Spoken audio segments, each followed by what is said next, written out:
Kepada Ibu dosen dan teman-teman semua, kami dari kelompok 7 akan mempresentasikan hasil diskusi kami mengenai manajemen sumber daya manusia. Sebelumnya, saya selaku moderator untuk hari ini akan memperkenalkan anggota kelompok kami. Yang pertama, Anggreni Borusitepu. Yang kedua, Ana Pertiwi. Yang ketiga, Krismes Ulina Ritonga. Yang keempat, Wisnu Ardian Saputra. Yang kelima, Widya Anggreni. Untuk mempersingkat waktu, kami akan memulai presentasi ini. Saya Widya Anggreni akan menjelaskan manajemen sumber daya manusia. 1. Pengertian manajemen sumber daya alam. Manajemen sumber daya manusia atau disingkat dengan MSDM adalah suatu ilmu atau cara bagaimana mengatur hubungan dan peranan sumber daya atau tenaga kerja yang dimiliki oleh individu secara efisien dan efektif, serta dapat digunakan secara maksimal sehingga tercapai tujuan atau goal bersama perusahaan, karyawan, dan masyarakat menjadi maksimal. 2. Fungsi manajemen sumber daya manusia. 1. Staffing atau employment. Fungsi pertama dari MSDM adalah staffing atau pengelolaan terhadap tenaga kerja organisasi. 2. Performance evaluation. Mereka yang bekerja pada divisi SDM memiliki tanggung jawab terhadap serangkaian pembinaan dan pengawasan terhadap tenaga kerja. 3. Compensation. Fungsi lain dari divisi SDM adalah mengatur mengenai gaji karyawan dalam perusahaan. 4. Training and development. Fungsi selanjutnya dari MSDM adalah mengadakan pusat pelatihan untuk seluruh elemen sumber daya manusia dalam perusahaan. 5. Employee relation. Tugas dan tanggung jawab MSDM adalah berupaya membangun relasi dengan pihak lain yang terkait dengan tenaga kerja seperti serikat pekerjaan. 6. Personal research. Tugas utama dari MSDM adalah untuk mengatasi permasalahan yang dihadapi karyawan dalam lingkungan perusahaan. 7. Safety and health.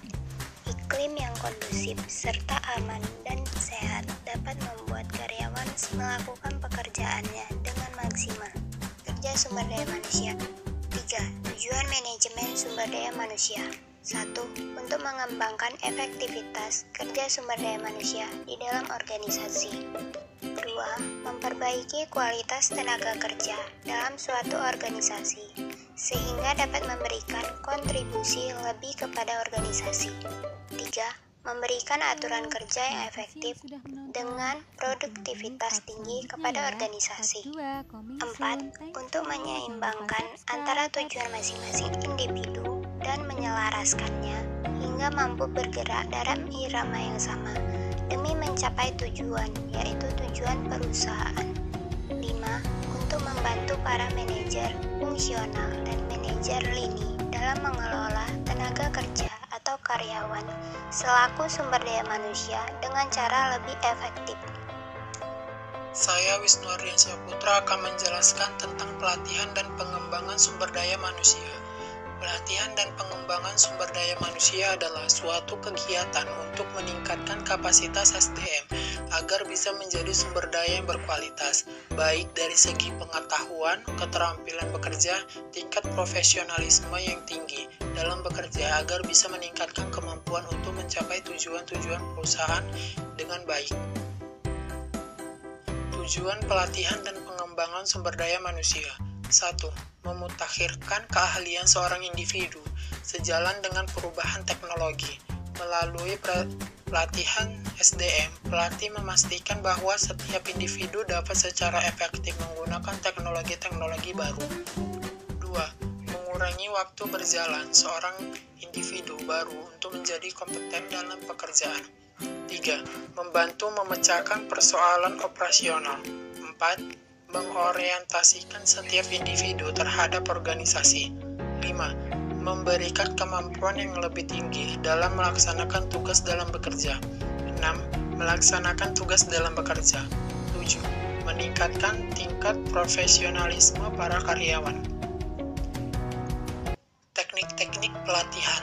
Teknik-teknik pelatihan, program latihan menurut Handoko 1995 dirancang untuk meningkatkan prestasi kerja, mengurangi absensi dan perputaran, serta memperbaiki kepuasan kerja.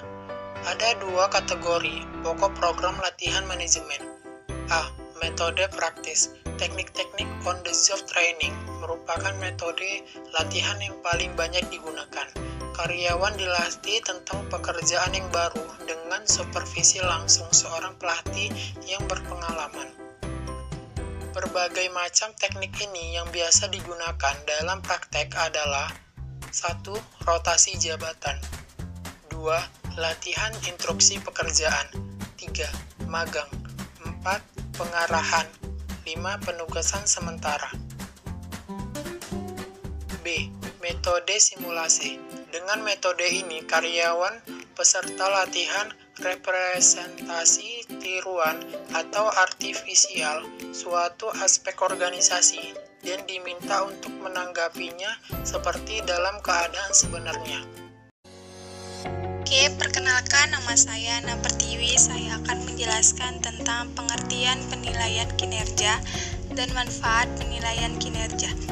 Dalam bahasa Inggris, istilah penilaian kinerja disebut dengan performance appraisal, yaitu suatu kajian mengenai penilaian yang secara sistem terhadap keadaan kerja pegawai yang dilakukan dengan formal yang berkaitan dengan standar kerja yang sudah ditetapkan organisasi.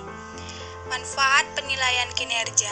Melakukan penilaian kinerja dalam sebuah perusahaan, maka semua pihak yang terlibat dari penilaian ini akan merasakan manfaat dari hal tersebut.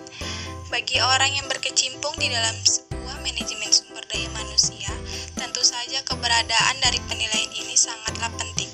Berikut ini beberapa manfaat penilaian kinerja. 1. Memberikan informasi tentang hasil yang diinginkan dari sebuah pekerjaan. 2.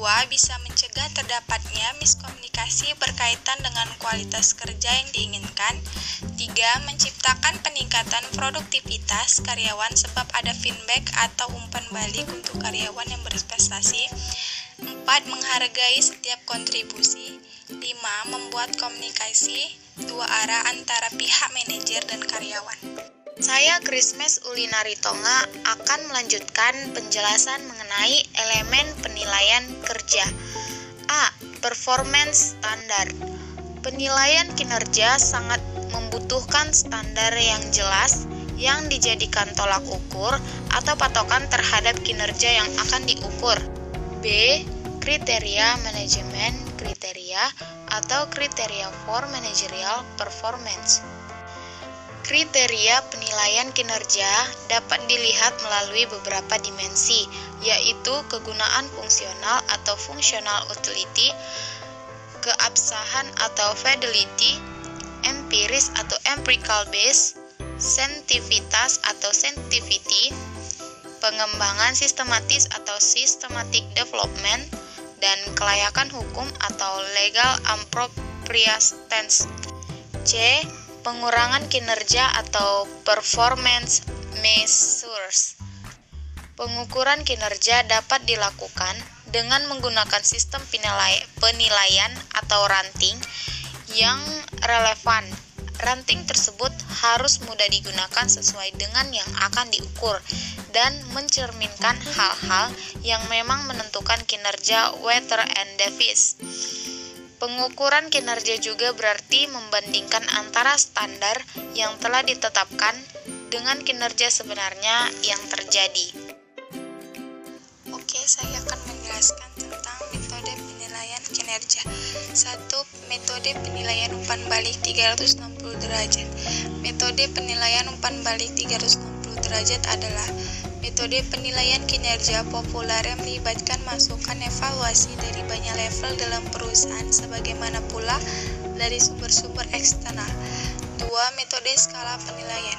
Metode skala penilaian adalah metode penilaian kinerja yang menilai para karyawan berdasarkan faktor-faktor yang telah ditetapkan. 3. Metode insiden kritis. Metode insiden kritis adalah metode penilaian kinerja yang membutuhkan pemeliharaan dokumen-dokumen tertulis mengenai tindakan-tindakan karyawan yang sangat positif dan sangat negatif. 4. Metode esai. Metode esai adalah metode penilaian kinerja di mana penilai menulis narasi singkat yang menggambarkan kinerja karyawan. 5. Metode standar kerja. Metode standar kerja adalah penilaian kinerja yang membandingkan kinerja setiap karyawan dengan standar yang telah ditetapkan atau tingkat output yang diharapkan. 6. Metode peringkat. Metode peringkat adalah metode penilaian kinerja di mana penilai menempatkan keseluruh karyawan dari sebuah kelompok dalam urutan kinerja keseluruhan. 7. Metode distribusi paksaan.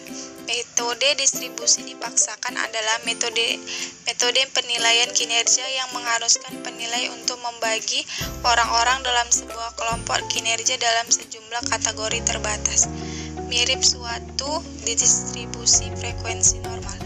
8. Metode skala penilaian berjangkar keperilakuan.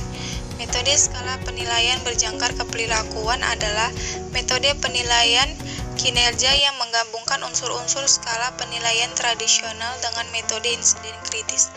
Berbagai tingkat kinerja ditunjukkan sepanjang sebuah skala dengan masing-masing dideskripsikan menurut perilaku kerja spesifik seorang karyawan.